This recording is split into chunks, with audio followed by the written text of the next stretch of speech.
Hey everyone, and welcome back to another video. And in this video I'm going to show you how to add a new payment method to eBay. Now this video is going to be particularly useful for individuals.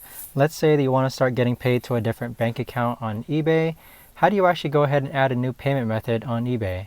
Now this video is going to be short, sweet, and simple, guys. There's not going to be a lot of steps involved. Now in order to do this, what you're first going to do is hop onto your eBay account. Next, on the bottom right hand corner, you want to click on selling.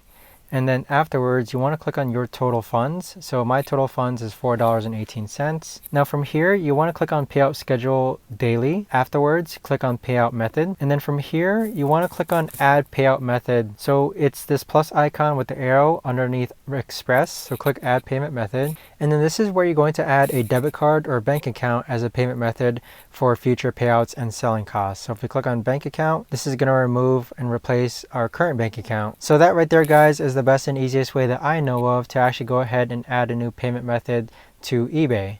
If you guys know of a better or easier way to actually do this, let me know in the comments down below. I would love to know. Thanks so much for watching, everyone, and I'll see you guys all in the next video.